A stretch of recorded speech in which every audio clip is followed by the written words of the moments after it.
कोई शराब है जिंदगी ये, सालों पुरानी बात थी, लंबी ये गम की रात थी।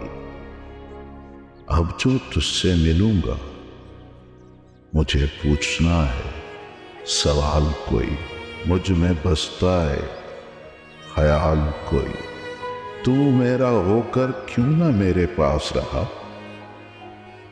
शायद मेरे इस ख्याल का सवाल का बदबख्त जवाब है जिंदगी ये, जिंदगी ये। रोहान, तुम्हें इन्हें यहाँ लेकर नहीं आना चाहिए था। का कोई कसूर नहीं है। Come on man, he's a hero. He's my hero. रुक जाओ, मेरी बात सुनकर जाना। बैठ जाओ बस। मैंने तुम्हें कहा था मैं लौट आऊंगा, फिर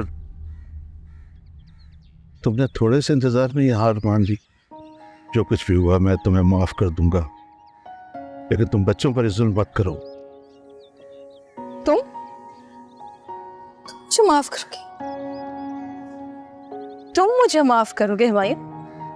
25 साल गुजरने के बाद अपने आप को माफ नहीं कर सकी क्या? क्यों मैंने अपनी जिंदगी की सारी खुशियां तुम पर निछावर की? क्यों मैंने तुम्हारे जैसे वादे के झूठे शख्स पर एतबार किया, अपने खानदान वालों से मुंह मोड़ लिया तुम्हारी खातिर? मैं तो अपने आप को माफ नहीं कर सकी हुमायूं, तुम मुझे क्या माफ करोगे? मैं लौट कर आया था अंबर। कब? 2 हफ्ते का कह के गए थे ना? 2 महीने तक तुम्हारी कोई खबर नहीं थी। मैं 2 महीने तक कोमा में था। तुमने मुझे मौका ही नहीं दिया कि मैं तुम्हें सब कुछ बता पाता।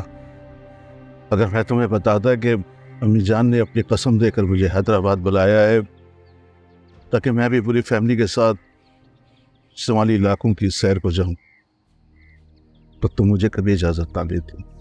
1 मिनट, तुम्हारी सारी फैमिली एक्सीडेंट? सारी फैमिली। तुम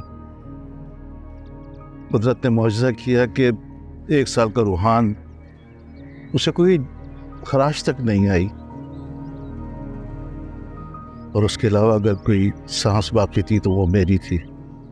मेरी बस सांस ही बाकी थी। होश तो मुझे 6 हफ्तों बाद आया, और फिर डॉक्टर ने जब मेरी गोद में नन्हे रूहान को दिया तो मुझे लगा कि मुझे गिरकर उठना होगा। मैं अपनी अंबर का हीरो हूं। सब कुछ खो जाने के बाद भी अंबर में हैदराबाद भी नहीं गया, सीधा यहाँ आया। यहाँ आया तो कैंटीन वाले शमशाद भाई ने मुझे बताया कि उसने तुम्हें किसी मर्द के साथ गले मिलकर जाते हुए देखा, और उसके बाद तुम हमेशा हमेशा के लिए ऑस्ट्रेलिया चली गई। और फिर मैं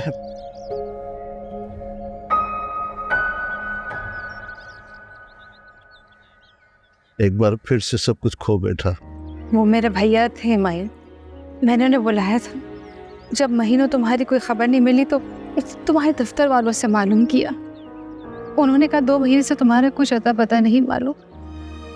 हम तुम्हारे हैदराबाद वाले घर भी गए थे, कोई खबर नहीं थी तुम्हारी हुमायूं। और उस वक्त हमारा ऑस्ट्रेलिया चले जाना ही बेहतर था। पता नहीं क्यों मुझे यकीन हो गया था कि मुझसे निकाह करके तुम हमेशा के लिए हमें छोड़ के जा चुके हो। अमर, मुझे इस बात की खुशी है कि तुमने दूसरी शादी, अलाया बहुत अच्छी लड़की है, लेकिन मुझे बहुत अफसोस हुआ कि उसके वालिद का हार्ट अटैक आया। मेरी बात सुन, सच तो यह है कि तुम्हारे अलावा मेरी जिंदगी में कोई शख्स नहीं आया, तुम्हारे जाने के बाद भी नहीं। और मैंने दूसरी शादी नहीं की है माइन। अलाया के अब्बू का हार्ट अटैक उसके मामू की एक घड़ी हुई बनाई हुई एक कहानी है, क्योंकि वो जानते थे अलाया बड़ी होकर अपने बाप के बारे में ज़रूर पूछेंगे। एक मेरा भाई तो था हमारा हामी, मैंने भी यही कहानी घड़ी। लेकिन हकीकत ये है कि अलाया सिर्फ मेरी नहीं, वो हमारी बेटी है। फिर से कहानी बुनी है जो अनकही अनसुनी है, रिश्तों के उलझे फसाने, कुछ खूबसूरत बहाने, चाहत मोहब्बत के किस्से भी है, अपने बनाए से रिश्ते भी हैं, कुछ जख्म है जो पुराने भी हैं, कुछ तुमसे होकर जुदा मैं भी कहाँ रह पाऊंगा। चंद दिनों की तो बात है, मैं लौट आऊंगा। मुझे जाने दो अभी कि जमाना बना बैठा रकीब, उसको नहीं मालूम ये कि मैं जहां भी जाऊंगा तुमसे होकर जुदा मैं भी कहाँ रह पाऊंगा। चंद दिनों की तो बात, मैं लौट आऊंगा। ये जिंदगी हर कदम पर लिए जा रही है, कोई बोल कहानी अपनी जुबानी, हर चेहरा है